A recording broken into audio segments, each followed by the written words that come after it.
So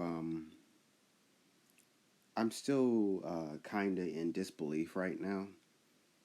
When I when I first heard the news of Kevin Conroy's death several hours ago, I was hoping it was some type of sick prank or joke or something.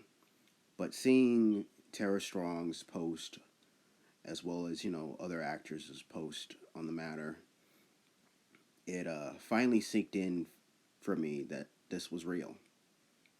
For those of you who don't know, he voiced Batman in the iconic Batman the animated series.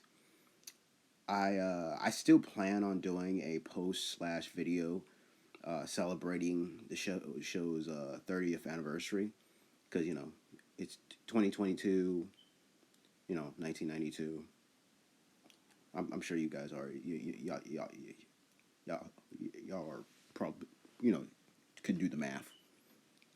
But anyways, the point is, um, I still plan on doing celebrating the 30th anniversary for the show, but right now, this video is not about that.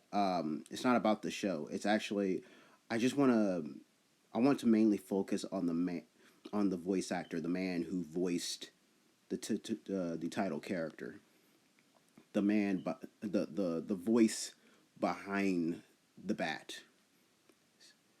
This man, along with the show, played a big part in my childhood. So it's crushing to have heard that he's no longer with us. It hurts. It really does hurt, man. Um, but for many of us growing up, he was and still is the Batman.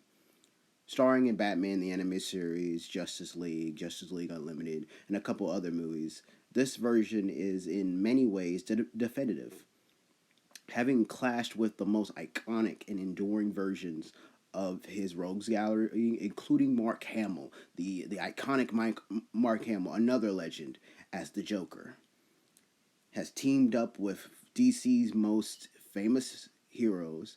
Conroy had the best natural Batman voice ever heard, gravelly without being too garbled or lacking in emotion. What's best about him was that he could play Batman old or young, both old and young, and had a different but not too far fetched Bruce Wayne voice, and his voice wasn't all whispery or and stuff. That's a there's an in fact there's an episode where Batman has to call someone as Bruce Wayne for an investigation, and it's amazing to hearing Conroy switch between the two voices. Something that a lot of, as you probably already aware, something that a lot of even like live action actors have a majority of the actors in live action films have struggled with. People like, I mean, most infamously, I mean, Kristen Bell, But anyways, he just manages to make it feel so natural when he does it, right? That's when I think of when I think of Batman switching from Bruce Wayne's voice to Batman's voice. No one's been able to do it quite like him. Even other voice actors, I feel like, don't do it as well as he. And there's been several Batman voice actors. That's what just like to me makes him stand out from the most of them. Conway makes him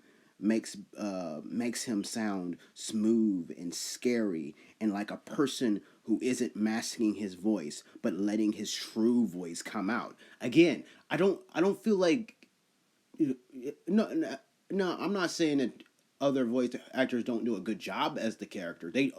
There's been tons of other great Batman voice actors, but I just think Kevin Conroy does it like I'm just describing to you guys. No one does it better quite like him as far as what I just said. Um, why else do you think he kept getting requested to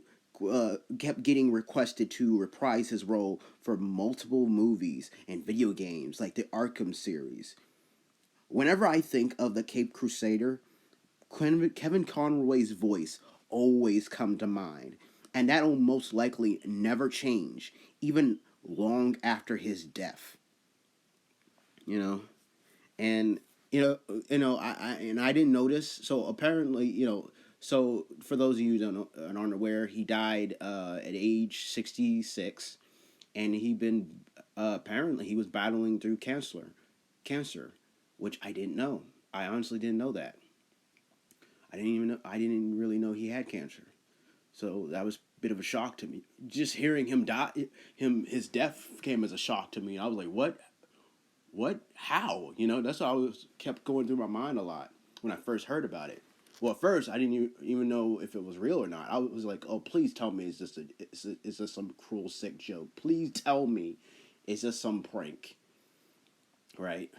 Because I remember even like several years ago, long before it actually happened, before Stanley actually passed away, there would be actually like posts talking about saying that Stan Lee died only to turn out to be some fake shit. Which you usually are used to seeing, not with just Stan Lee. It happens with other actors. Usually there be like some type of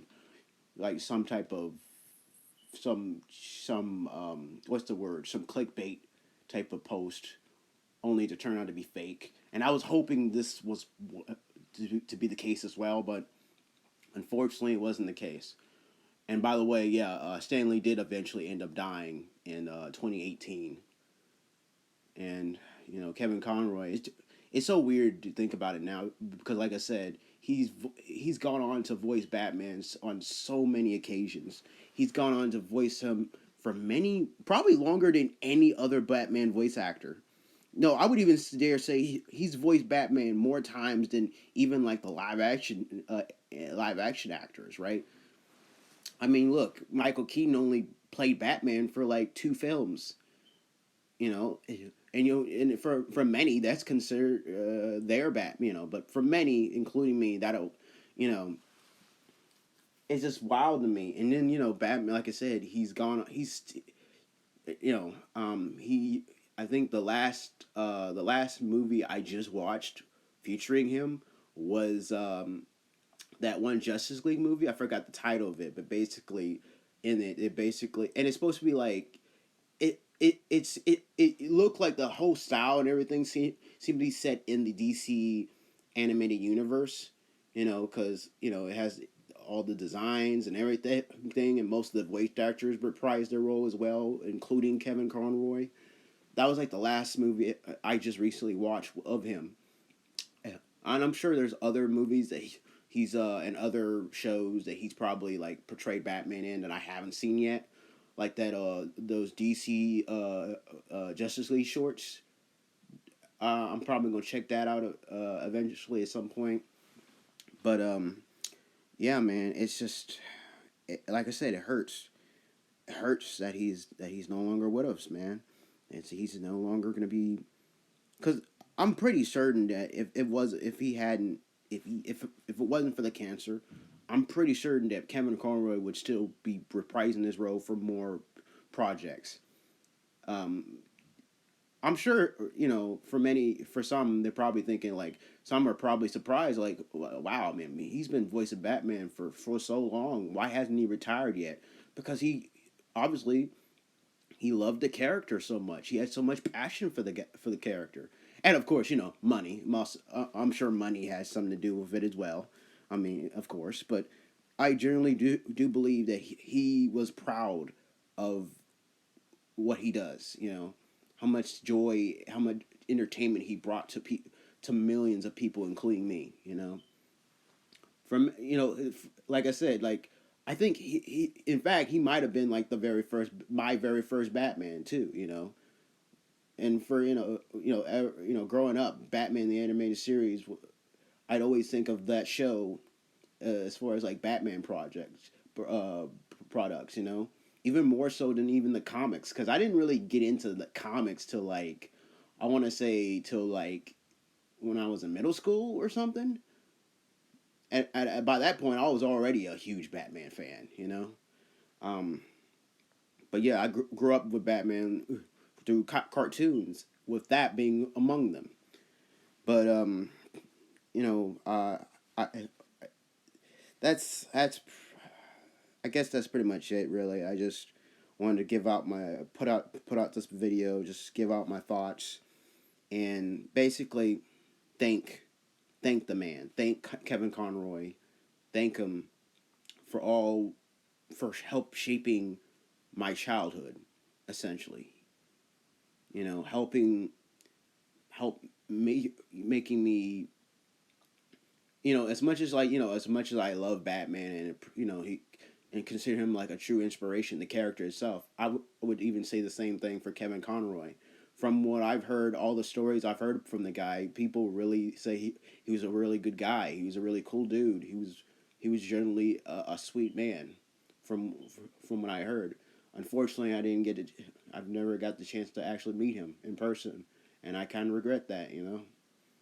But hey, I mean, it is what it is, man. I just hope wherever he is now, he rests in peace. Um, but that's pretty much it. Um, like I said, even after even though he's not here anymore, he will forever. He'll never be forgotten. For many people, he'll always be, you know, in everyone's hearts. He was vengeance. He was the knight. He was no, no. He is Batman. They use the voice for personal purposes. For nefarious purposes? You know? Actually, a friend had me call their child to make sure they did their homework because he was falling behind in school. This is Batman. You better get your homework done or I'm going to come into your bedroom in the middle of the night and you're not going to like it. She said it terrified him so much. Which was good. Which was the point. What about lines that made it onto the show then? Yeah, I mean, I am vengeance, I am the night. That's the iconic line. So many of the lines that I loved most are the ones that reveal the soul of Batman. Because he's such a dark character, and it's all about the pain that resides in him. So, like, I think the best Batman movie of all of them, the live action and the animated, is Mask of the Phantasm, which was the first animated Batman movie. Because it shows the whole arc of the development of the character. And you see what happened to him as a child. And then he has this scene at his parents' grave where he's begging with them to release him from his vow. Because he's fallen in love for the first time in his life with Andrea Beaumont. And he didn't think he'd ever be able to love. And he's breaking down. And that scene, I loved that scene and I loved playing it. And I was really proud of it. Because you have to show the humanity of the man. Those moments where it shows his humanity and the struggle within him are the lines that I've had the most fun with. It doesn't mean I don't care anymore. I don't want to let you down, honest, but it just doesn't hurt so bad anymore. You can understand that, can't you? Look, I can give money to the city. They can hire more cops. Let someone else take the risk. But it's different now.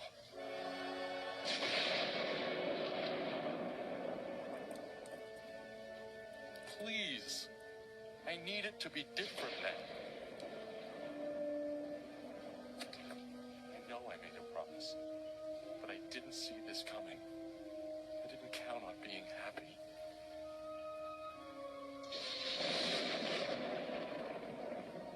Please, tell me that it's okay.